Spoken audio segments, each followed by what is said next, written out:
Външната политика на България по отношение на Република Турция, водена от министър Кристиан Вигенин, не се различава по нищо от тази на бившия външен министър Николай Младенов.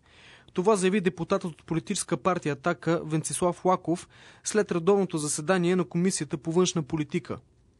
По време на заседанието бяха разгледани и въпроси, свързани с бежанската криза, както и предстоящото изграждане на преграда по границата ни с Турция. Действията на Министерство на външните работи не са достатъчно адекватни с оглед на важните въпроси, които чакат своето решение.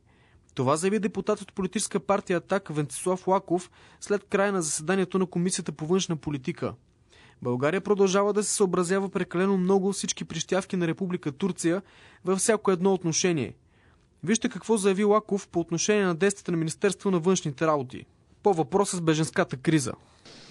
Бях много неприятно изненадан, че не получих конкретни отговори.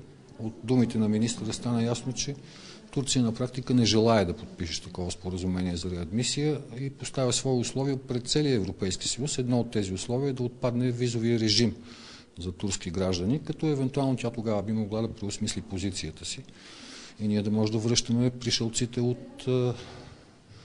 от турска територия, които прииждат. Оказва се, че министерството ни е безсилно и по въпроса за връщането на нелегалните имигранти, идващи от Алжир и Мароко.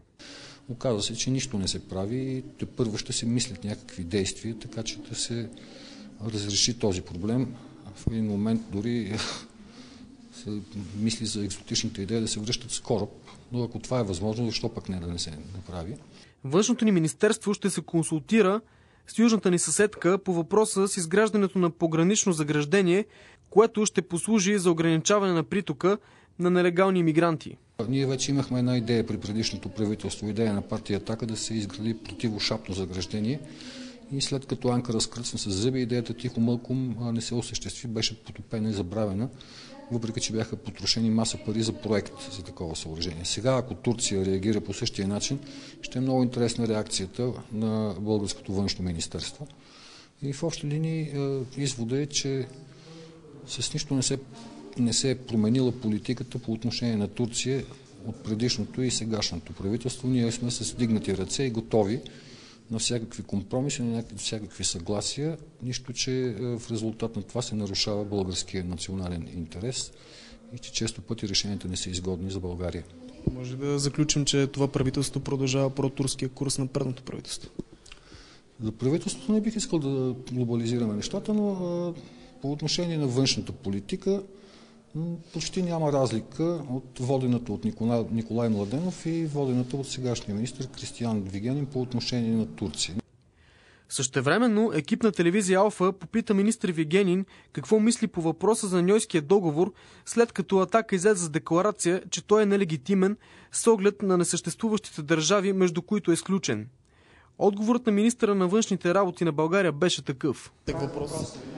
Защо няма да го коментира? Според вас не е ли важно това?